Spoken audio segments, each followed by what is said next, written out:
بسم اللہ الرحمن الرحیم۔ ایک شخص تھا جو کلید بردار تھا، جس کے پاس خانہ کعبہ کی چابی ہوتی تھی۔ حضور صلی اللہ تعالیٰ علیہ وسلم نے اس سے کہا کہ بھائی چابی ذرا دے دو، میں خانہ کعبہ کے اندر سے زیارت کرنا چاہتا ہوں۔ کہنے لگا کوئی اور ہوتا تو میں دے دیتا، آپ کو نہیں دوں گا۔ معاذ اللہ ثم معاذ اللہ۔ میرے رسول پاک کی بات نہ ستارے بھی مانتے ہیں، چاند بھی مانتا ہے، سورج بھی مانتا ہے۔ حضور اگر سورج کو کہنا واپس آ، حضرت علی نے نماز پڑھنی ہے تو وہ آ جاتا ہے، اور اگر حضور فرما دیں چاند کو دو ٹکڑے ہو جا تو وہ دو ٹکڑے ہو جاتا ہے۔ سورج بھی بات مانتا ہے، چاند بھی بات مانتا ہے۔ یہ سارے میرے رسول کریم علیہ السلام کے غلام ہیں۔ جہاں جہاں تک رب کریم کی خدائی ہے وہاں میرے حبیب کی مصطفائی ہے۔ حضور وہیں چاہتے نا وہیں چاہتے تو حضرت عمر اگر حکم دیں تو زمین تیل واپس کرتی ہے، تو حضور حکم دیتے تو وہ کافر اندر دھنسا لیتی زمین، سارا کام اسی وقت ہو جاتا۔ لیکن حضور نے کیا فرمایا؟ جب عثمان بن طلحہ نے کہا نا کہ آپ کو چابی نہیں ملے گی، اللہ کے رسول نے فرمایا عثمان ایک وقت آئے گا جب یہ چابی تجھ سے میں لوں گا، پر جس کو میرا دل کرے گا میں اسے دوں گا۔ ایک وقت آئے گا کہ یہ میں تجھ سے لوں گا، اور پھر جس کو میرا دل چاہے گا میں اس کو وہ چابی دوں گا۔ میرے نبی کریم رؤوف الرحیم سید عالم صلی اللہ علیہ وسلم نے وقت دیا۔ کتنا وقت لگا؟ 2 دن، 4 دن، 5 دن، 10 سال لگ گئے۔ حضور نے مکہ کو فتح کیا، حضور تشریف لائے، وہی چابی عثمان بن طلحہ کے پاس تھی۔ محبوب کریم نے بت توڑنے تھے، کعبہ کو ان سے پاک کرنا تھا، فرمایا لاؤ نا چابی کدھر ہے؟ عثمان کہتے ہیں حضور نے تو بات نہیں جتلائی، پر مجھے وہ لفظ یاد تھے کہ عثمان ایک وقت آئے گا، ایک سمجھیے گا بات کو، ایک وقت آئے گا جب چابی میں لوں گا، اور پھر جس کو میرا دل کرے گا میں اسے، پھر وقت آ گیا، پھر حضور نے چابی لے لی، پھر نبی پاک نے بت توڑے، پر قربان جاؤں مدینے والے محبوب کے طریقے پر فدا ہو جائیں حضور علیہ السلام کے کمال درگزر پر۔ جب حضور فارغ ہوئے نا بیت اللہ کو صاف کر کے، تو فرمایا کدھر ہے ابھی عثمان بن طلحہ؟ وہ آئے تو حضور فرمانے لگے یہ چابی پہلے تیری خاندانی وراثت تھی، پھر میں نے اپنے وعدے کے مطابق لے لی، اب میں تمہیں واپس کر رہا ہوں، اب یہ چابی میں تمہیں واپس کر رہا ہوں، میں یہ چابی میں تمہیں دے رہا ہوں، لہٰذا اب تیری نسل سے بھی قیامت تک کوئی نہیں لے گا، میں تمہیں یہ چابی دے رہا ہوں۔ تو بھائی وقت کا انتظار کریں۔ اور عثمان بن طلحہ کہتے ہیں میں نے حضور کا یہ کمال کرم دیکھا تو میں کلمہ ہی پڑھ گیا، میں مسلمان ہی ہو گیا۔ وقت کو دیکھیں، وقت کا انتظار کریں، آنے والا ٹائم دیکھیں۔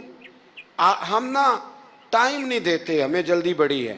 کاروبار ٹھیک ہو جائے تو شام کو ہو جائے، بچہ تندرست ہو جائے تو پھر شام کو ہو جائے، مخالفین ٹھیک ہو جائیں تو شام کو ہو جائیں۔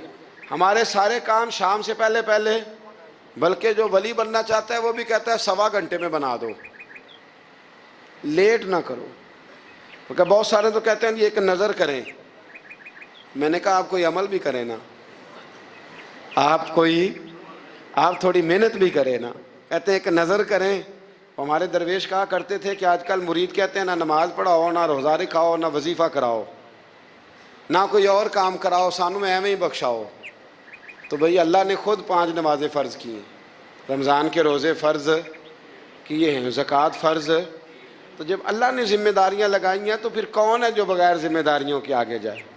تو اپنی زندگی میں چیزوں کو سمجھے، غور کریں۔ وقت آپ کو دینا ہے، اور جب آپ وقت دیتے ہیں تو بہت سارے معاملات ٹھیک ہو جاتے ہیں۔ حضرت عمار بن یاسر بڑا شروع میں کلمہ پڑھا، ان لوگوں نے بڑی تکلیفیں اٹھائیں جنہوں نے آغاز اسلام میں کلمہ پڑھا، حالات اور طرح کے تھے۔ میرے حضور کو بڑی اذیتیں دی جاتی تھیں۔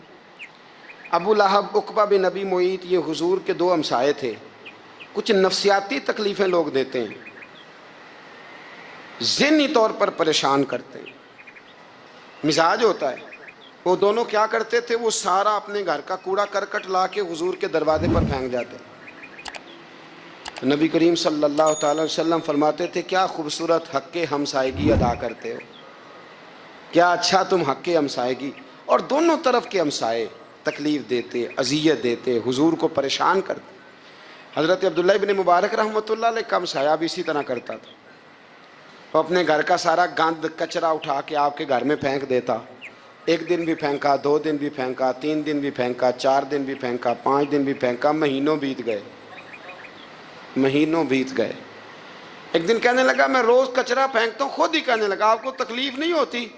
آپ فرمانے لگے میں نے ایک برتن رکھ دیا، ایک جھاڑو رکھ دیا ہے، جب تو کچرا پھینکتا ہے تو میں اٹھا کے باہر پھینک آتا ہوں، اب تو بند نہ کرنا، اس لیے کہ مجھے عادت ہو گئی ہے، اب میں نے اپنے ٹائم میں سے ٹائم اس کچرے کو دینا شروع کر دیا ہے، اب تو بند نہ کرنا، اس لیے کہ مجھے اب اس بات کی عادت ہو گئی ہے، اب میں روز اٹھاتا ہوں اور اٹھا کے ذرا باہر پھینک آتا ہوں، میں عادی ہو گیا ہوں تیری اذیت کا، اب میں تیری تکلیف کا۔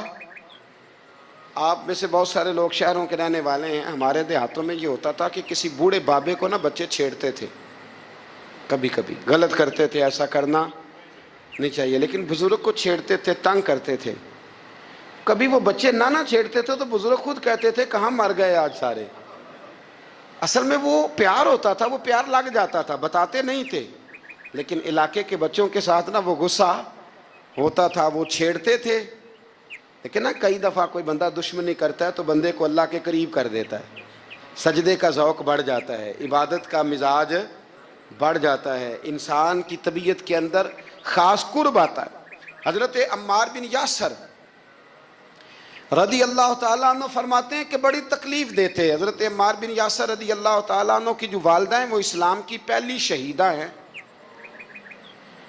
حضرت سمیہ ان کا نام تھا، اسلام کی پہلی شہیدہ، ان کے زیر ناف ابو جال نے نیزہ مار کے انہیں شہید کر دیا۔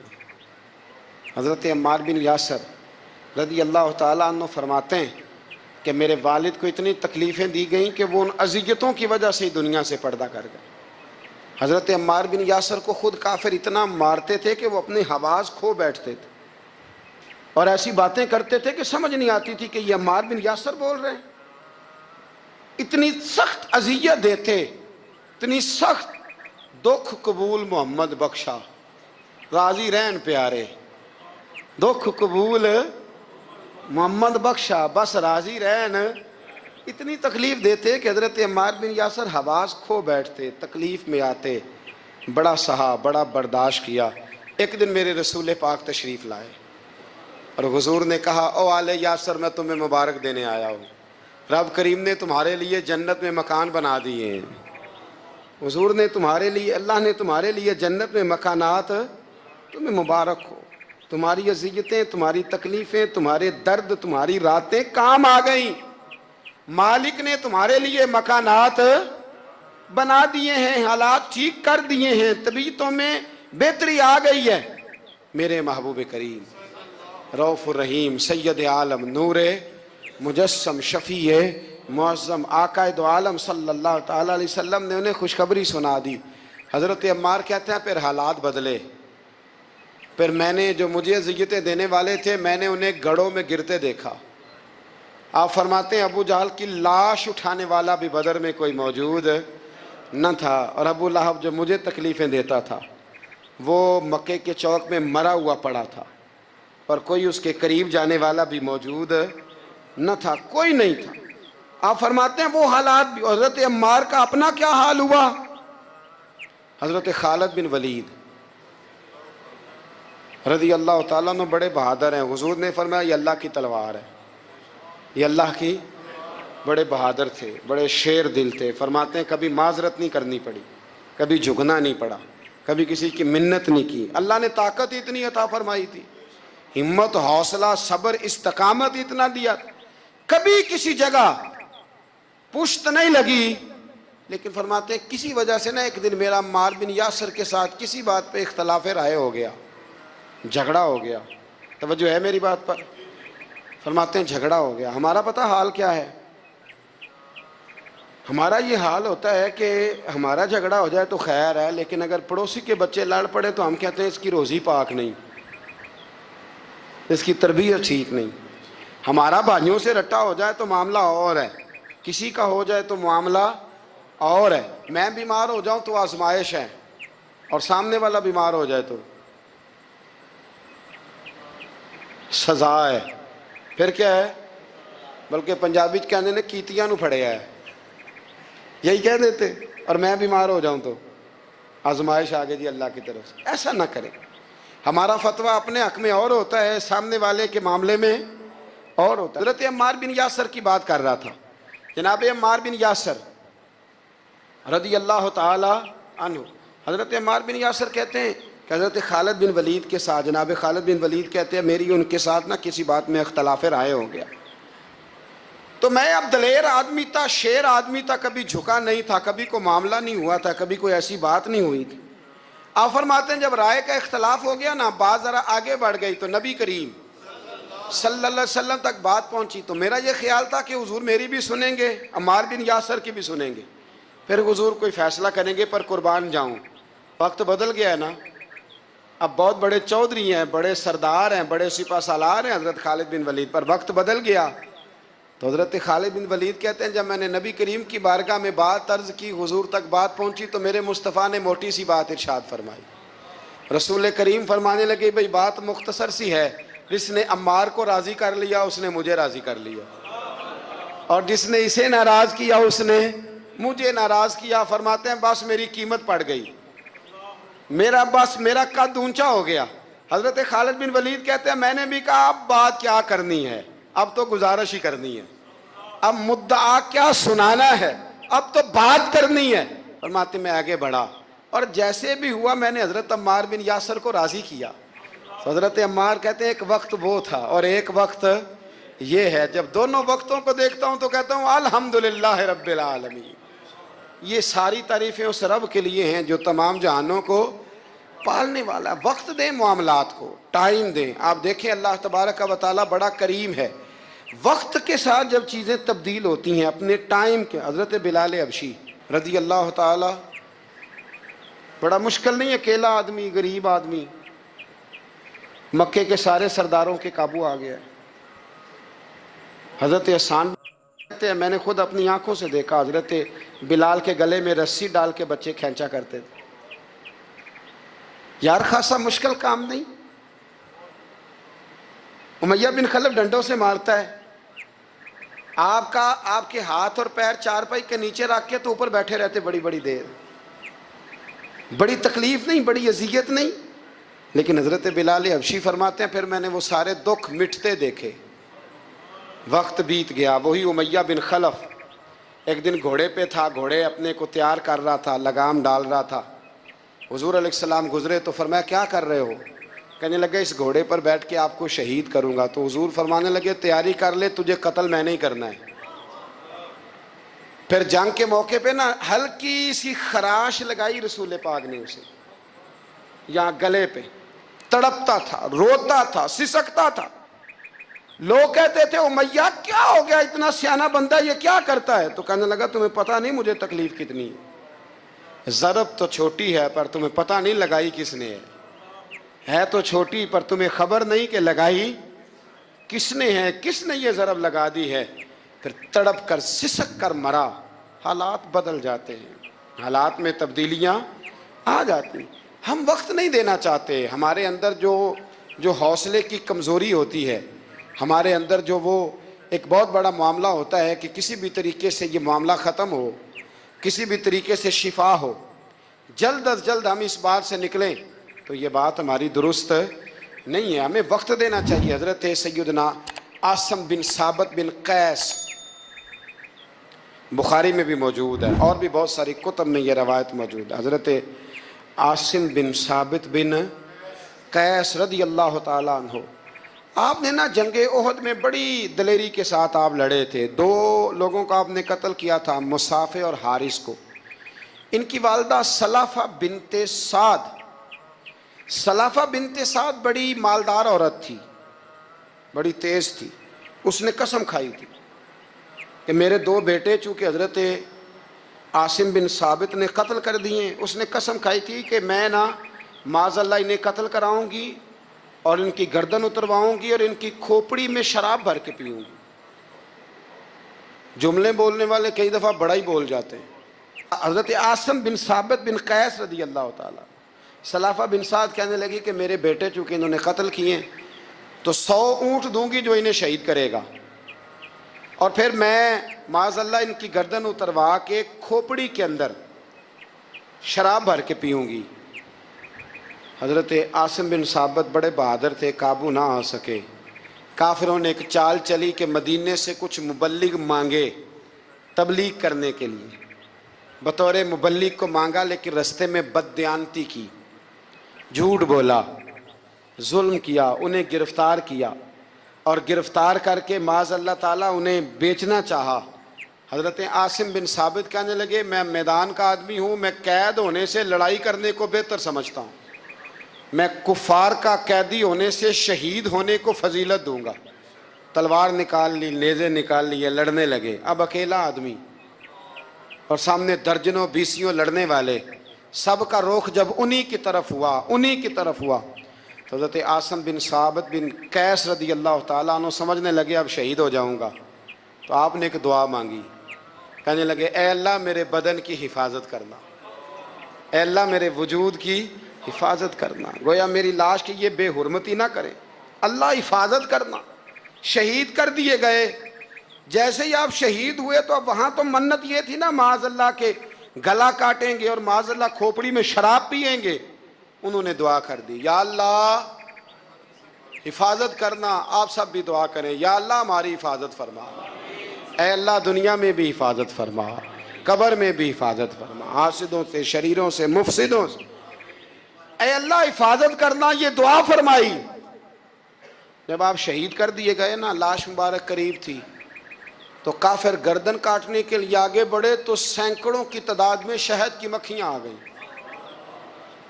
انہوں نے گھیرا ڈال لیا سارے وجود کو۔ اب کتنی کو مکھیاں اڑائیں؟ ایک کو اڑاتے ہیں 10 اور آ جاتی ہیں، 2 کو اڑاتے ہیں 10 اور ان کا خیال تھا شاید وجود کاٹنے آئی ہیں۔ وہ چلے گئے، کہنے لگے شام کو جب مکھیاں چلی جائیں گی تو دوبارہ آئیں گے۔ لیکن جب مکھیاں اڑی تو انہوں نے وجود کو چھوا بھی نہیں تھا، انہوں نے وجود کی حفاظت کی، دعا مانگی تھی، اے اللہ ان سے میری حفاظت فرما، مجھے ثابت قدم رکھ۔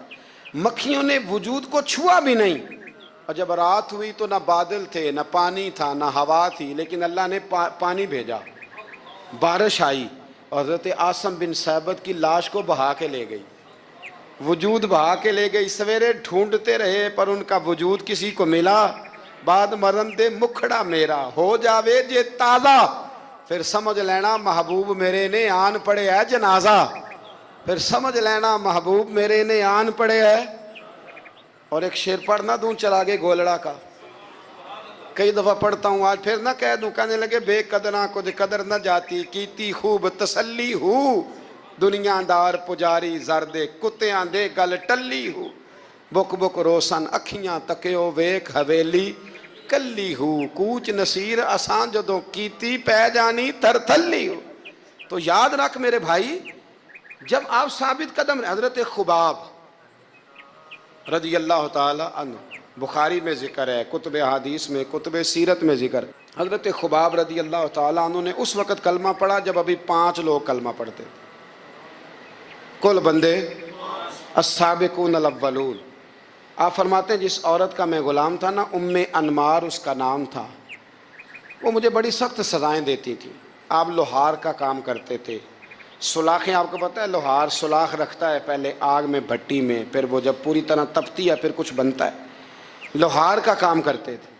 آپ فرماتے ہیں ام انمار میرے ساتھ یہ کرتی کہ مجھے سخت اذیت دیتی، کلمہ چھوڑنے پر مجبور کرتی۔ ایک دفعہ تو ایسے ہوا کہ اس نے کافروں کی ڈیوٹی لگائی، میں گلی سے گزر رہا تھا، مجھے نہیں پتا تھا ان کی پہلے سے تیاری ہے، انہوں نے کوئلے جلا کے رکھے ہوئے تھے، مجھے پکڑا، میرا کرتا زبردستی اتارا، کوئلوں پہ لٹا دیا اور میرے وجود پر وزنی پتھر رکھ دیے۔ فرماتے ہیں میری چربی پگھلی تو کوئلے بجھے۔ یہ شہادت گاہ الفت میں قدم رکھنا۔ لوگ آسان سمجھتے ہیں مسلمان ہونا، زخم پہ زخم کھا کے جی، خون جگر کے گھونٹ پی، آہ نہ کر لبوں کو سی، یہ عشق ہے کوئی دل لگی نہیں، اس میں بڑی برداشت کرنی پڑتی ہے۔ آپ فرماتے ہیں کہ حضور علیہ الصلوۃ والسلام نا خانہ کعبہ کی دیوار کے ساتھ ٹیک لگائے بیٹھے تھے. میں ایک دن حاضر، مجھے بڑی تکلیف دیتے تھے. کہتے ہیں جب میں کام کر رہا ہوتا تھا تو میری مالکن آتی تو وہ نکال کے نا سلاخ تو میرے سر پہ رکھ دیتی. میرا سارا وجود زخمی تھا. حضور خانہ کعبہ کی دیوار سے ٹیک لگائے بیٹھے تھے، میں حاضر ہوا تو محبوب کریم بھی اٹھے. تو حضور علیہ الصلوۃ والسلام سے میں نے عرض کی حضور دیکھیں مجھے کتنی تکلیف دی جاتی. تو ابھی فرمانے لگے بس اتنی. فرمایا تم سے پہلے لوگوں کے سروں پر آرے رکھ کے 2 حصوں میں چیر دیا جاتا تھا، لوہے کی کنگھیوں سے ان کے وجود ادھیڑ دیے جاتے تھے، پر وہ سی نہیں کرتے تھے، اف نہیں کرتے تھے. میں خبردار بس اتنی. اور پھر میرے حضور نے ہاتھ اٹھائے کہا اے اللہ خباب کی مدد فرما. اے اللہ خباب کی اتنے لفظ ادا کی. حضرت خباب کہتے ہیں پھر میں نے وقت کو وقت دیا، پھر میں نے حالات کو وقت دیا، پھر میں نے اپنے محبوب کی دعا کو قبول ہوتے دیکھا. فرماتے ہیں وہ میری مالکن جو مجھے تکلیف دیتی تھی، اذیت دیتی تھی، پھر اس کا حال یہ تھا کہ اس کے سر میں درد اٹھا، اور جس طرح کتا چیختا ہے جب اسے مارا جاتا ہے تو وہ چلاتا ہے، اس طرح وہ آوازیں نکالتی. پھر وہ بہت بڑے طبیب کے پاس گئی تو اسے کسی نے کہا کہ لوہے کی سلاخوں سے اپنے سر کو دگوایا کر، داغ دیا کر، اسے جلایا کر جگہ جگہ سے تاکہ تیرے اندر کا درد ختم ہو. تو آپ فرماتے ہیں پھر لوگوں میں نے صبر اور استقامت کا رزلٹ دیکھا کہ وہ جو مجھے بطور سزا میرے سر پہ سلاخیں رکھتی تھی پھر وہ بطور دوائی منگانے لگی. میں سلاخ گرم کر کے لاتا اس کے سر پہ رکھتا. فرماتے ہیں پھر اسے سکون ہوتا، پھر وہ تڑپتی. اور چونکہ مجھے تو وقت یاد تھا نا، کہتے ہیں لیکن میں مصطفیٰ کریم کا کلمہ پڑھتا تھا، میں نے کبھی دوبارہ پلٹ کر اسے یہ بات یاد نہ کرائی. آپ وقت دیں، ماحول کو ٹائم دیں. آپ دیکھیں، ہاں یہ ضرور دیکھ لیں کہ آپ کے ضمیر کے اندر کوئی ایسی بات تو نہیں، کوئی ایسا معاملہ تو نہیں کہ جہاں آپ غلط ہیں. اور اگر ایسا نہیں پھر آپ وقت دیں آنے والے اسباب کو. ہم نہ بڑی جلدی ہے، ہمیں دعا کرائی ہے تو آج شام تک مسئلہ ٹھیک ہونا چاہیے، دعائی کھائی ہے تو طبیعت شام تک ٹھیک ہونی چاہیے. اگر ہم راہ حق کے مسافر ہیں تو شام کو ہمیں قرب الہی مل چکا ہو، حضور کی بارگاہ کے ہم حضوری ہو چکے ہیں. ایسا نہیں ہے. آپ وقت دیں، سفر کو جاری رکھیں، تسلسل کے ساتھ سفر کریں. سفر کے لیے جتنے اسباب کی ضرورت ہے وہ سارے اکٹھے کریں، محنت پوری کریں، جد و جہد پوری کریں، ہمت پوری کریں، لیکن پھر نتیجہ اپنے رب کریم پہ چھوڑ دیں. میرے بھائی رشتے سبھی کے پاس ہوتے ہیں، لیکن ان کی کشش، ان کا درد، ان کی کسک. وہ کسی نے کہا تھا کہ زندگی میں وہ بھی عجیب لمحہ تھا. ذرا اس بات کا درد دیکھیے گا کتنا گہرا ہے. کہنے لگے زندگی میں وہ بھی عجیب لمحہ تھا، وہ میرے ساتھ تھا پر میں تنہا تھا. کچھ لوگ ساتھ ہو کے بھی ساتھ نہیں ہوتے. رشتے ڈھیر سارے ہوتے ہیں پر انسان اپنے آپ کو تنہا محسوس کرتا ہے. دوستو ہمارے پاس حضور نبی کریم علیہ السلام کا یہ رشتہ موجود ہے. حضور ہماری جانوں سے زیادہ قریب ہیں، لیکن شرط یہ ہے کہ کبھی موبائل بند کر کے تنہائی میں بیٹھ کے خوشبو لگا کے درود پڑھ کے محبوب کی بارگاہ میں نذرانہ بھیج کے تو دیکھو. کبھی رسول پاک علیہ الصلوۃ والسلام کے مدینہ شریف کی یاد میں، قرآن پاک کی تلاوت میں، حضور کی سیرت اور سوانے کی لذت میں اپنے آپ کو پوری طرح محو کر کے تو دیکھو. کبھی کوئی نات آنکھیں بند کر کے حضور کے جلووں کی طرف بڑھ کر دیکھو تو صحیح. اس رشتے کا جو درد ہے، اس رشتے کا جو حسن ہے، اس کی جو معنویت ہے، اس کو بس محسوس کرنے کی ضرورت ہے. وہ کسی نے کہا تھا ہم نے تو دل میں سجا رکھی ہے تصویر یار، بس ذرا گردن جھکائی دیکھ لی. اپنے دل کے اندر محبوب کریم علیہ الصلوۃ والسلام کو بٹھا رکھا ہے. دیکھو جن لوگوں میں یہ درد تھا نا، ابو داؤد شریف میں ایک حدیث ہے. بہت سارے لوگ ایسے ہیں جو کہتے ہیں کہ جناب ہم نے نا سارے ظاہری دلائل پر ہی فیصلہ کرنا ہے.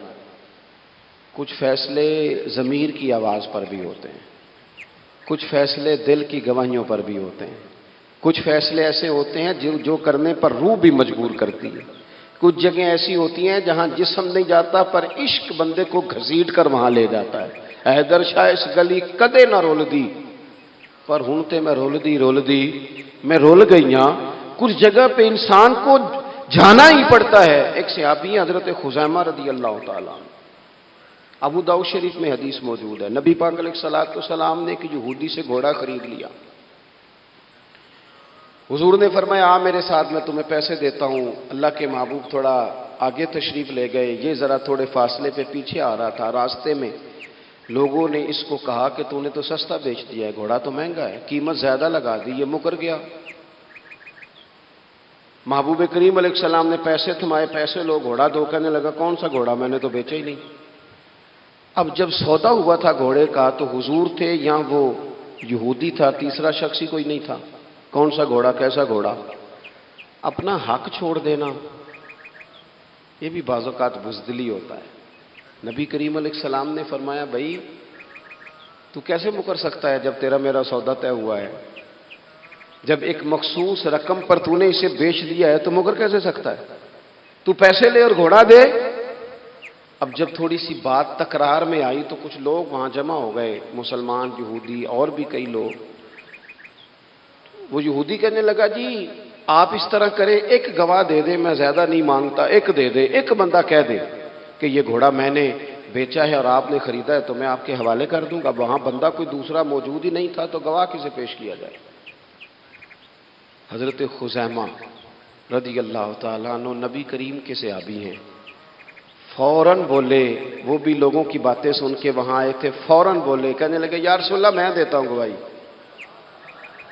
دوڑ کے آگے آئے، کہنے لگے جی میں گواہی دیتا ہوں کہ آپ نے گھوڑا خریدا ہے، یہودی نے بیچا ہے. اب اس نے کہا تھا ایک بندہ کہہ دے تو میں دے دوں گا. اس کی شرط پوری ہو گئی. حضور نے پیسے اس کے ہاتھ میں دیے. اس نے گھوڑا محبوب کے دستے مبارک میں لگام تھمائی. حضور تشریف لے گئے، غلام کو دیا، گھوڑا گھر چلا گیا. نبی کریم نے حضرت خزیمہ سے کہا خزیمہ ایک بات تو بتا، تو تھا ہی نہیں اور تو نے بن دیکھے گواہی کیسے دے دی. تو حضرت خزیمہ رضی اللہ تعالیٰ عنہ کہنے لگے یا رسول اللہ یہ تو زمین کی خبر ہے نا، میں نے تو آسمان کی چیزیں بھی نہیں دیکھی، آپ نے کہا ہے تو میں مان گیا ہوں. تو میں تو آسمانی خبریں مان گیا، میں تو جنت آپ کے کہنے پہ مان گیا، میں تو دوزخ آپ کے کہنے پہ مان گیا، میں تو فرشتے آپ کے کہنے پہ مان گیا، میں تو قیامت کی ساری باتیں آپ کے کہنے پہ مان گیا. وہ بتا رہے ہیں گویا وہ سمجھا رہے ہیں یا رسول اللہ میں نے تو رب بھی نہیں دیکھا، تو آپ کے کہنے پر مان گیا. اور جب اتنی ساری چیزیں آپ کے کہنے پہ مان گیا ہوں تو گھوڑا تو چیز ہی کوئی نہیں. اب دیکھیں حضور کا تبصرہ یہاں کیا ہے. انہوں نے ایمان کا مرکز و محور ذات مصطفیٰ کو سمجھا. ان کو سمجھ آئی کہ کل کائنات حضور کی ذات ہے. اب حضور سید عالم علیہ السلام نے اس بات کو سن کر اعلان کیا فرمایا. حضور فرمانے لگے لوگوں جہاں بھی شرعی گواہی کی ضرورت ہو نہ دو گواہ چاہیے ہوتے ہیں، لیکن جہاں میرا یہ خزیمہ موجود ہو ایک کی گواہی دو کے برابر شمار کی جائے گی. اتنا بڑا اعزاز، نظریاتی طور پر اتنی زیادہ پختگی. جب تک اپنے ایمان کا مرکز اور محور ذات مصطفیٰ کو نہیں سمجھا جاتا. ایک اور بھی بات عرض کروں، کئی کام ہوتے ہیں وہ کام تو ہوتے ہیں پر خشک بڑے ہوتے ہیں. کچھ ڈیوٹیاں تو ہوتی ہیں لیکن وہ ڈیوٹیاں تھکا بڑا دیتی ہیں. کچھ سفر تو ہوتے ہیں پر وہ سفر پورے وجود کو توڑ پھوڑ کے رکھ دیتے ہیں. لیکن کچھ کام ایسے ہوتے ہیں جو بندہ بڑے ذوق سے کرتا ہے. کچھ ڈیوٹیاں ایسی ہوتی ہیں کہ بندہ کہتا ہے کبھی 2 گھنٹے اور کرنی پڑ جائے نا. کچھ سفر ایسے ہوتے ہیں کہ جس میں بندے کا دل کرتا ہے یا اللہ یہ سفر کبھی روز ملے نا. چلے نہیں سمجھ آتی تو ایک سادی سی کسی شاعر نے بات کی ہے. اس نے کہا ہے کہ دنیا دیا سفراں تو بندہ تھک بھی تو جاندا ہے نا، پر سفر مدینے دا ہر وار ہی بڑا سونا. کچھ سفر تھکاتے نہیں نا، اکتاہٹ نہیں ہوتی. کچھ چیزیں انسان ذوق سے کرتا ہے. اس کی طبیعت اگر نبی پاک علیہ السلام کی ذات کے ساتھ دل کی قلبی وابستگی ہو جائے، دین کا کام تھکاوٹ پیدا نہیں کرتا. مسجد کی حاضری بوجھ نہیں بنتی. انسان کے لیے کوئی بھی خیر کا کام کرنا مشکل نہیں ہوتا. اس کا وجود ڈھل سا جاتا ہے. اس کی طبیعت اس طرح کی ہو جاتی ہے کہ جیسے سارے نور سے ہو کر آ گئے. شرط یہ ہے کہ کامل محبت ہو۔ آج کل ڈھیروں لوگوں کو دعویٰ ہے حضور کی محبت کا، ڈھیروں لوگوں کو، اور بالکل ٹھیک ہے، ہونا بھی چاہیے، لیکن اپنے آپ سے پوچھ لینا چاہیے اچھی طرح سے، ہمیں اچھی طرح سے غور کر لینا چاہیے کہ شہرت زیادہ پیاری ہے کہ حضور؟ یہ ہمیں غور کرنا چاہیے۔ ہمیں غور کر لینا چاہیے کہ دولت زیادہ پیاری ہے کہ نبی پاک علیہ الصلوۃ والسلام کی ذات؟ ہمیں غور کرنا چاہیے کہ برادری اور قبیلے کی رسمیں زیادہ پیاری ہیں یا حضور کے دین کی بات زیادہ پیاری ہے؟ ہمیں پہلے غور کر اپنی ترجیحات کا تعین کرنا چاہیے، اور پھر ہمیں اپنے دل سے یہ بھی پوچھنا چاہیے کہ تیرا فلاں دوست سے ملنے کو تو بار بار دل کرتا ہے، اہل خانہ کو، گھر والوں کو ملنے کو تو تیرا بار بار جی چاہتا ہے، کیا تیرے دل میں کبھی بیٹھے بیٹھے تڑپ اٹھتی ہے؟ بیٹھے بیٹھے، اور کبھی تیری آنکھیں باہر آتی ہیں کہ رب کوئی موقع بنا دے اور میں جا کے حضور کا شہر مبارک بھی دیکھا ہوں؟ اچانک دل کرتا ہے نا کسی شخص سے بات کرنے کو، تو کیا بالکل بیٹھے بیٹھے کبھی اچانک نعت سننے کو بھی دل کرتا ہے کہ نہیں؟ کبھی اچانک حضور کی سیرت کی طرف بھی توجہ بیٹھے بیٹھے چلی جاتی ہے کہ نہیں؟ دیکھیں، کوئی بندہ بھی انکار نہیں کرے گا جب کسی سے کہا جائے گا کہ مجھے حضور علیہ السلام سے بڑی محبت ہے، لیکن آپ کو کس سے محبت ہے، آپ کس سے پیار کرتے ہیں، یہ صرف آپ کو ہی پتا ہوتا ہے۔ میں کس سے محبت کرتا ہوں، میرے دل میں کس بندے کے لیے کتنی گنجائش ہے، یہ سامنے والا نہیں ماپ سکتا، یہ صرف میں ہی ماپ سکتا ہوں، جو کہ دل جو میرا ہے۔ یہ باطنی کیفیات میری ہیں۔ ہم روز نعرے لگائیں، روز زور شور سے نعرے لگائیں، لوگ سن کے کہیں کہ بڑا پیار کرتا ہے یہ حضور سے، لیکن یہ ہمیں پتا ہے ہماری قلبی واردات کیا ہے، ہمیں خبر ہے۔ دیکھیں نا، صحابہ سچے لوگ تھے۔ حضرت عمر رضی اللہ تعالیٰ عنہ حضور کی بارگاہ میں حاضر ہیں تو عرض کی، یا رسول اللہ صلی اللہ تعالیٰ علیہ وسلم، مجھے آپ ہر چیز سے زیادہ پیارے ہیں، لیکن حضور مجھے لگتا ہے مجھے اپنی جان آپ سے زیادہ پیاری ہے۔ سچ بولنا ہے نا، نیرا دعویٰ نہیں کرنا، بات کو کھول کر بیان کر کے واضح کر کے بیان کرنا۔ یا رسول اللہ صلی اللہ تعالیٰ علیہ وسلم، مجھے محسوس ہوتا ہے مجھے اپنی جان آپ سے زیادہ پیاری ہے۔ تو حضور نے ان کے دل پر ہاتھ رکھ کے فرمایا، عمر ابھی ایمان نہیں مکمل ہوا۔ تو حضور کے دست پاک کا فیض آیا کہ حضرت عمر اسی وقت بول پڑے، عرض کرنے لگے، حضور آپ حکم کریں، میں جان بھی قربان کرنے کو تیار ہوں۔ اپنے آپ سے بات کریں، اپنے اوپر تھوڑی توجہ دیں، دوسروں کو تبلیغ کرتے، دوسروں کو واعظ کرتے، دوسروں کو نصیحت کرتے، دوسروں کو سمجھاتے تو بڑا وقت گزر گیا۔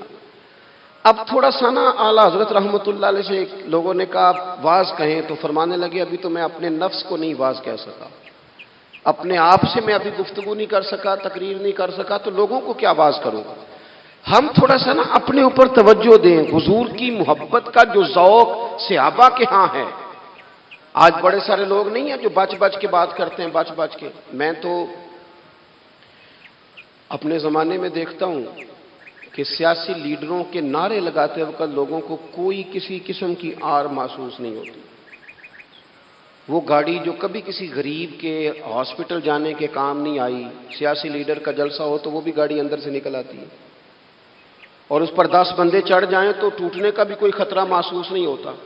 لیکن وہ لوگ جو اتنا تگڑا کر کے اپنے لیڈر کا نعرہ لگا رہے تھے، انہیں چاہیے تو نا کہ اس سے کئی 100 گنا بڑھ کے ان کی زبانوں پہ حضور کے تذکرے جاری ہوتے، اور ان کی زبانیں پوری طرح تر ہوتی درود و سلام سے۔ لیکن آپ دیکھ لیں ہم اپنی اپنی فیلڈ میں، اپنے اپنے معاملات میں کتنے زیادہ مضبوط ہیں اور کتنے زیادہ آگے ہیں، لیکن ذات رسالت معاب کے معاملے میں ہمیں وہ جوش، وہ محبت جس کا ہم اظہار کرتے ہیں، ہمیں اسے کیفیات میں لانا چاہیے۔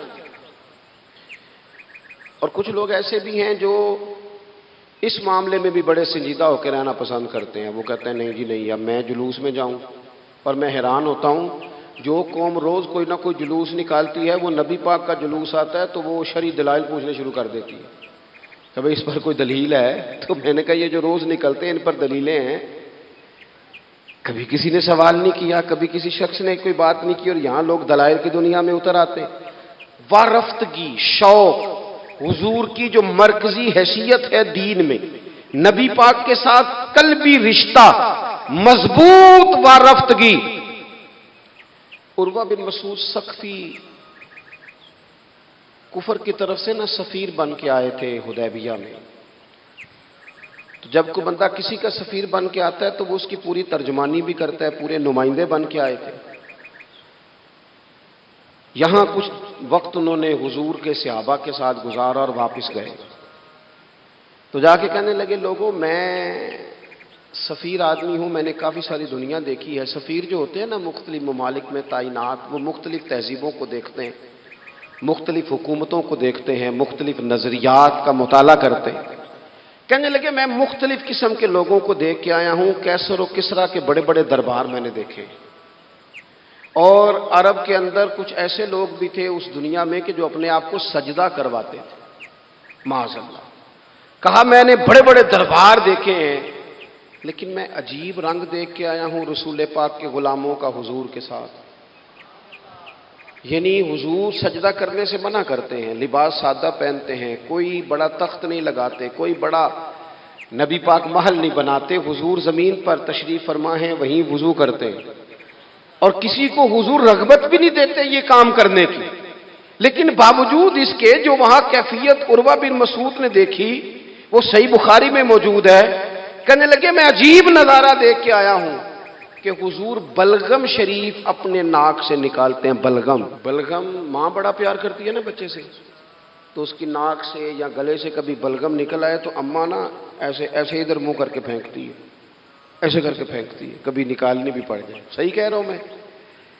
لیکن یہ دیکھیں، اور یہ ان لوگوں کی بات ہے جو عام لوگ نہیں، یہ عروہ جمیع صحابہ کی بات کر رہے ہیں۔ اور یہ بندے کون ہیں؟ حضرت ابو بکر صدیق جیسے سمجھدار لوگ، حضرت عمر جیسے لاکھوں مربع میل کی حکومتیں چلانے والے لوگ، حضرت عثمان غنی کی طرح کے لوگ جو جس کاروبار میں بھی ہاتھ ڈالتے ہیں چار چاند لگا دیتے، حضرت مولا علی شیر خدا جیسے علم و حکمت اور دانائی والے لوگ، یہ کیا کرتے ہیں؟ عروہ کہنے لگے کہ نبی پاک کے ناک مبارک سے بلغم نکلتی ہے تو اپنے چہروں پہ مان لیتے ہیں یار، اور یہ صحیح بخاری میں موجود ہے، وہ اپنے جسموں پہ ملتے ہیں۔ اور کہنے لگے جب وہ وضو کرتے ہیں نا حضور، تو وہ جو وضو کا بچا ہوا پانی ہے اس کے لیے ان کے جذبات اس طرح کے ہیں کہ لگتا ہے وہ لڑ پڑیں گے آپس میں، وہ لڑیں گے کہ یہ قطرہ مجھے چاہیے، یہ حضور کے مقدس جسم سے لگا ہوا ہے۔ اور میرے امام کو تو پھر بات کہنی آتی ہے نا، اعلیٰ حضرت فرماتے ہیں جو حضور کے قدموں سے لگ کے دھومن بن جائے نا وہ تو آب حیات ہوتا ہے، وہ پی لینے والے تو مرتے ہی نہیں وہ لوگ تو باطنی طور پر ہمیشہ زندہ رہتے ہیں۔ کہتے ہیں جس کے قدموں کا دھوون ہے آب حیات ہے وہ جانے مسیحا ہمارا نبی، اور جس کی دو بوند ہیں کوثر و سلسبیل ہے وہ رحمت کا دریا ہمارا نبی۔ عروہ کہنے لگا وہ تو لڑ پڑیں گے۔ اور تیسرا عروہ کہنے لگا میں نے عجیب منظر وہاں دیکھا ہے کہ حضور کوئی حکم کرتے ہیں تو ہر بندہ پہل کرتا ہے، جلدی کرتا ہے حکم ماننے، تیزی دکھاتا ہے۔ اور تیسرا میں نے یہ دیکھا ہے جب حضور گفتگو کرتے ہیں تو ان پر اس طرح کا رعب طاری ہوتا ہے کہ وہ تو نظر بھر کے حضور کا چہرہ بھی نہیں دیکھتے۔ کہنے لگا یہ کیفیات میں ان لوگوں کی دیکھ کے آیا ہوں جو اپنے حبیب سے اتنی محبت کرتے ہیں، وہ کبھی بھی حضور کے دین کا جھنڈا نیچے نہیں آنے دیں گے، وہ کبھی بھی کسی کفر کی نفاق کی سازش کو آگے نہیں بڑھنے دیں گے۔ تو کافر تو کل بھی اس بات کا اظہار کر رہا تھا کہ ہمیں جو ڈر لگتا ہے مسلمانوں سے وہ اس بات سے لگتا ہے یہ اپنے نبی کے ساتھ بڑے جڑے ہوئے، ان کا رشتہ حضور کے ساتھ بڑا مضبوط، اور امت سوال جواب کر رہی ہے، امت ترازو لے کے بیٹھی ہے کہ اتنا علم تھا معاذ اللہ اور اتنا نہیں تھا، یہ کر سکتے تھے اور یہ نہیں کر سکتے، ان کو یہ کہنا چاہیے اور یہ نہیں کہنا چاہیے۔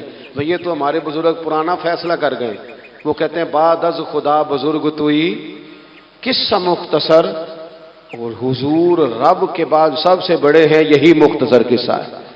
تو حضور سید عالم کے ساتھ جو قلبی وابستگی ہے، نبی کریم علیہ السلام نا مدینہ شریف میں جب ہجرت کر کے تشریف لے گئے تھے تو حضرت ابو ایوب انصاری رضی اللہ تعالیٰ عنہ کے گھر میں حضور نے قیام فرمایا تھا۔ ہمارے پاس بہت ساری چیزیں ایسی ہوتی ہیں جن کی طلب بڑی ہوتی ہے، لیکن جب وہ حاصل ہو جاتی ہیں پھر ان کی طلب نہیں رہتی۔ ایک چیز آپ کے پاس ہمیشہ رہنے لگ جاتی ہے پھر اس کے ادب آداب زیادہ نہیں رہتے، یہ ایک مزاج ہے عام آدمی۔ چلے میں اپنی بات بتاتا ہوں آپ کو، عام آدمی جو ہوتا ہے نا وہ قرآن شریف کے غلاف کو بھی چومتا ہے، پھر قرآن پاک کو بھی چومتا ہے، پھر وہ بڑے احترام سے کھول کے رکھتا ہے. لیکن ہمارے مدارس میں جو حافظ ہوتے ہیں وہ نہیں زیادہ چومتے، ان کے پاس رہتا ہے نا ہر وقت، وہ لا کے رکھتے، ادب کرتے ہیں، کوئی بے ادبی نہیں کرتے، اللہ معاف کرے. لیکن جس طرح سے عام آدمی اس کو بار بار چومتا ہے یا ذوق کا اظہار کرتا ہے، دیکھیں حافظ بیچ بیچ میں سے ناراض ہونے لگ گیا مجھ سے. آپ ناراض نہ ہوں، لیکن چلو بات کر تو لینے دو نا جو ٹھیک ہے، وہ کر تو لینے دو. یہ ہوتا ہے بعض اوقات، جو چیز بالکل قریب آ جاتی ہے نا، یعنی ایک چیز آپ کا مقصود ہے اور اگر وہ مقصود مل گیا تو وہ جو درویش نے کہا تھا نا کہ یہی بہتر ہے کہ پردوں میں وہ پردہ پوش رہے، اس کی بھی بڑی حکمتیں ہوتی ہیں. اس لیے کہ جو تڑپ، ملنے کی تڑپ کی جو لذت ہے وہ کئی دفعہ وصال کی لذت نہیں ہوتی. تو یہی بہتر ہے کہ پردوں میں وہ پردہ پوش رہے، اور وہ اگر پردے ہٹا دے تو پھر کسے ہوش رہے. جب آپ کو وہ چیز میسر آ جاتی ہے تو پھر اس کی قدر. اسی لیے حضرت عمر فاروق رضی اللہ تعالیٰ عنہ کا یہ طریقہ تھا کہ جب لوگ حج کر لیتے تھے نا تو فرماتے تھے حج ہو گیا اب اپنے اپنے گھر جاؤ، زیادہ دیر نہ رہو حرم شریف میں، زیادہ دیر رہو گے تو قدر نہیں کرو، اب جاؤ. بڑی دلچسپ ہوتی ہیں بے ترتیب ملاقاتیں، کبھی کبھی ملنے میں ذوق زیادہ ہوتا ہے، لطف زیادہ ہوتا ہے، طمانینت زیادہ ہوتی ہے. حضرت ابو ایوب انصاری کہتے ہیں مجھے مقصود مل گیا، کرم ہو گیا، میں منتظر تھی، میری روح میری نظر کے حضور میرے گھر تشریف لائیں، حضور آ گئے، کرم ہو گیا، رحمت ہو گئی. اب ایسا نہیں ہے کہ ان لوگوں کو مقصود مل گیا ہے تو بس بات ختم ہو گئی. اب وہ سمجھ گئے کہ میرے تو گھر آ گئے تو میرے لیے تو ساری بات ہی کھل گئی ہے.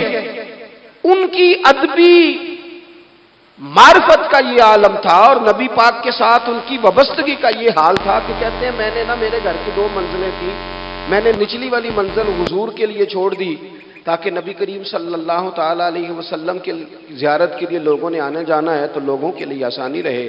فرماتے ہیں نیچے حضور آرام فرما ہیں اور میں اوپر والی منزل پہ تھا، جا کے چارپائی پہ لیٹ گیا. یہ مسلم شریف میں آپ کو ملے گا، اس کی اصل ملے گی آپ کو. فرماتے ہیں میں آرام سے جا کے چھت پہ لیٹ گیا، رات کا تھوڑا سا پہر گزرا تو میرے دل میں خیال آیا ابو ایوب تو اوپر ہے اور حضور نیچے ہے، پائے نظر ہوش میں آ، یہ کوئے نبی ہے، آنکھوں سے بھی چلنا یہاں بے ادبی ہے. اور امام فرماتے ہیں حرم کی زمین اور قدم رکھ کے چلنا، ارے سر کا موقع ہے او جانے والے. کہا حضور نیچے. فرماتے ہیں ساری رات میں ایک دیوار کے ساتھ پیچھے ہو کے بیٹھا رہا، ساری رات یہ سوچتا تھا کہیں میں وہاں نہ چل دوں جہاں حضور آرام فرما ہو، میرے قدم نہ آ جائیں. میں تڑپتا رہا. مقصود پاس آ گیا ہے، وہ چیز حاصل ہو گئی ہے، لیکن اس کی تڑپ میں اضافہ ہوا ہے، احترام بڑا ہے. یعنی اب سوچ رہے ہیں کہ میں ان کا ادب کیسے کروں، ان سے محبت کیسے کروں، کس اعزاز سے انہیں بٹھاؤں. فرماتے ہیں کہ تڑپ کے میں صبح حاضر بارگاہ ہوا. میں نے کہا یا رسول اللہ کریم کرم ہو جائے، میری تو بساط ہی نہیں، میں چھت پہ کیسے گزارا کروں گا. تو حضور فرمانے لگے میرے پاس تو لوگوں نے آنے جانا ہے، میں تو نیچے ذرا آسانی محسوس کرتا ہوں، یہی ٹھیک. یا رسول اللہ آپ کی بات ٹھیک ہے، پر کریم اگر کرم ہو جائے نا تو مہربانی ہوگی. اللہ کے رسول نے جب نظر مبارک اٹھا کے حضرت ابو ایوب انصاری کا چہرہ دیکھا نا، خیال آیا مسلمان نیک و بد پہچان جاتے ہیں اور محمد تو آدمی کے دل کی باتیں جان جاتے ہیں صلی اللہ تعالی علیہ وسلم. حضور نے جب نظر فرمائی اور ان کی آنکھوں میں چمکتے ہوئے آنسو دیکھے تو حضور فرمانے لگے میں سمجھ گیا ہوں تو نہ اوپر رہ پائے گا نہ سو پائے گا، تو بچے لے کے نیچے آ جا، میں ہی اوپر چلا جاتا ہوں. صحابہ کی وہ جو خاص قلبی کیفیات ہیں رسول پاک کے ساتھ میرے سنگیوں، دیکھو نعت شرکار کی پڑھتا ہوں میں، بس اسی بات سے کرنے میرے رحمت ہوگی. ایک تیرا نام وسیلہ ہے میرا، رنج و غم میں سینہ سے راحت ہوگی۔ یہ سنا ہے کہ بہت گھور اندھیری ہوگی، قبر کا خوف نہ رکھنا ہے دل، وہاں سرکار کے چہرے کی زیارت ہوگی۔ ان کو مختار بنایا ہے مولا نے، خود میں بس وہی جا سکتا ہے جس کو ہنسنے کے بابا کی اجازت ہوگی۔ نعت سرکار کی پڑھتا ہوں میں، بس اسی بات سے گھر میں میرے رحمت ہوگی۔ عصر کا دن بھی عجب دیکھنے والا ہوگا، زلف لہرا کے جب آئیں گے، پھر قیامت میں بھی اور قیامت ہوگی۔ زلف لہرا کے جب آئیں گے، پھر قیامت میں بھی اور قیامت ہوگی۔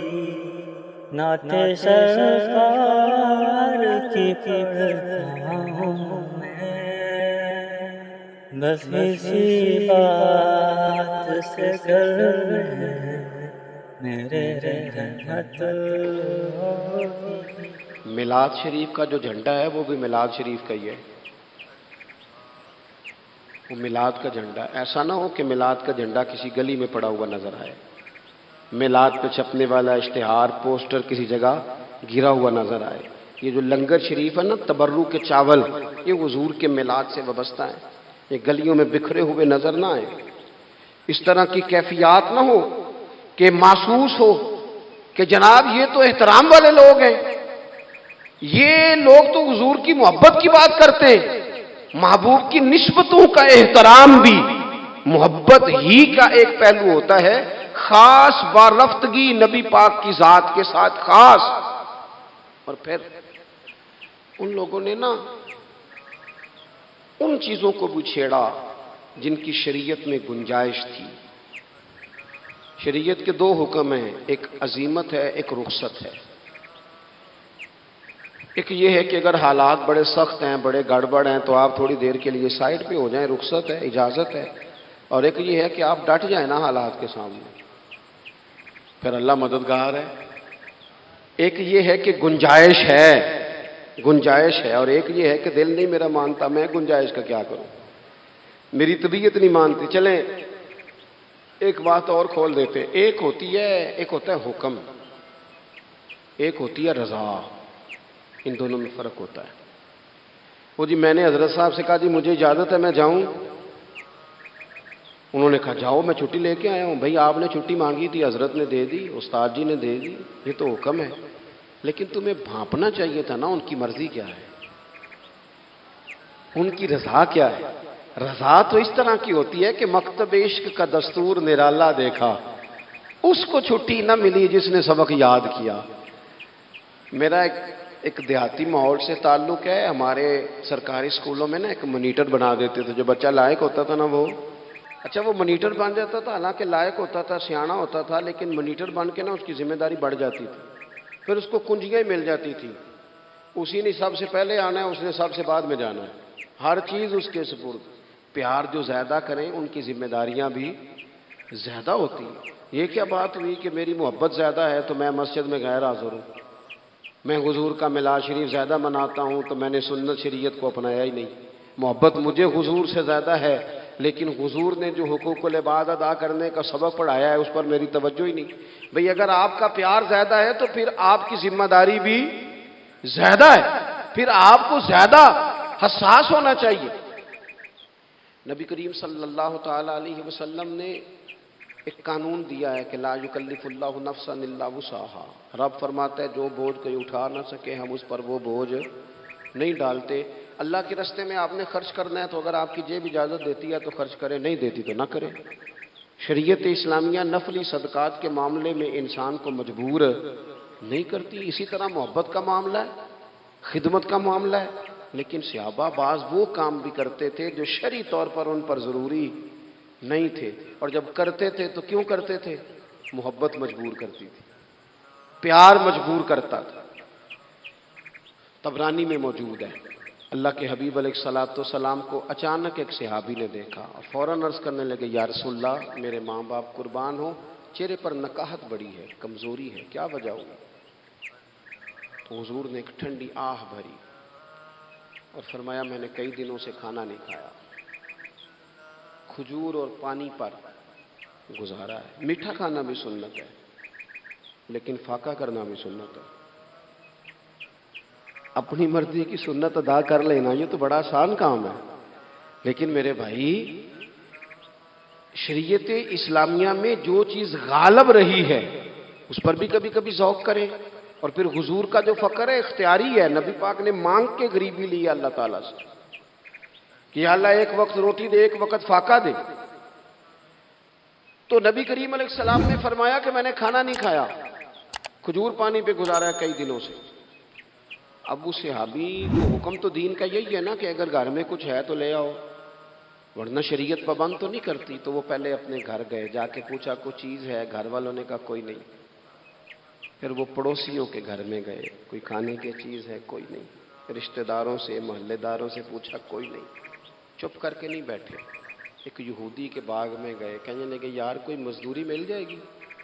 وہ سجنا یار منون دی خاطر اساں کی پیس بٹائے، کوئی مزدوری ملے گی؟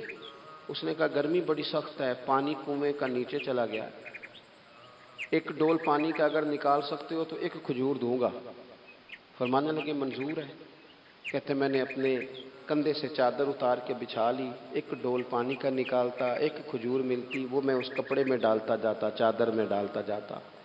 جب ذرا میری چادر بھر گئی کھجوروں سے، میں نے اسے سمیٹا، لے جا کے حضور کی بارگاہ میں پیش کیا. محبوب وہیں بیٹھے تھے. کہتے حضور نے میرا پسینے سے شرابور وجود دیکھا اور میرے چھالوں سے بھرے ہوئے ہاتھ دیکھے اور میری تھکے تھکے وجود کو دیکھا. تو کریم نے ایک کھجور اٹھائی اور اٹھا کے منہ میں رکھی. حضور فرمانے لگے کس نے تجھے مجبور کیا یہ کام کرنے پہ؟ اس کی مجبوری تو کوئی نہیں نا، کس نے تجھے مجبور کیا؟ تو کہتے ہیں دو آنسو میرے بھی چھلک پڑے. میں نے عرض کی حضور ہمیں کوئی مجبور کر سکتا ہے؟ ہمیں آپ کی محبت نہیں مجبور کیا. حضور یہ محبت ہے جس نے مجبور کیا. یا رسول اللہ کائنات کی ہر چیز سے بڑھ کر آپ سے پیار ہے. یہ غریب آدمی، سادے لوگ ہیں، یہ بہت مہنگے تحائف لانے کی ظاہری پوزیشن میں نہیں ہیں، لیکن دیکھو نا اظہار محبت کے معاملے میں کتنا بڑا دل رکھتے ہیں. یا رسول اللہ صلی اللہ تعالی علیہ وسلم آقا محبت نے مجبور کیا. وہاں انعام نہیں ملا، ظاہری طور پر جو انعام ہوتے ہیں وہ نہیں، اس کا نہیں حضور نے اعلان کیا. حضور فرمانے لگے سن پھر اگر تو مجھ سے محبت کرتا ہے تو فقر و فاقے کی تیاری کر، مصیبت کے لیے تیاری کر. اگر جو مجھ سے محبت کرتا ہے اس کی طرف تو مصیبتیں دوڑ کے آیا کرتی، پھر تو تیاری رکھ، پھر تو سہنا سیکھ، پھر دل بڑا کر، کشادہ کر، پھر دیکھ تجھے آزمائشیں آئیں گی.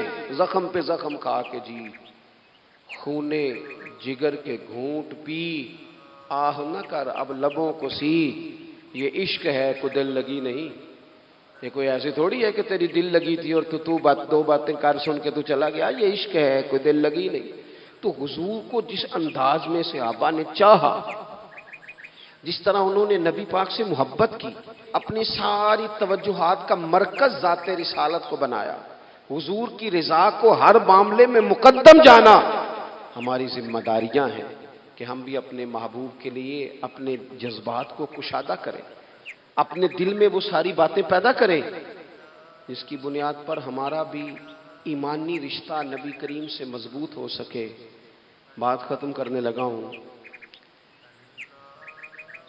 دیکھو، جس کو حضور سے پیار ہوگا نا، اسے نبی پاک کے صحابہ سے بھی پیار ہوگا، اور جسے حضور سے محبت ہے اسے اولاد رسول سے بھی محبت ہے، اور جسے حضور سے محبت ہے اسے امت رسول سے بھی محبت ہے۔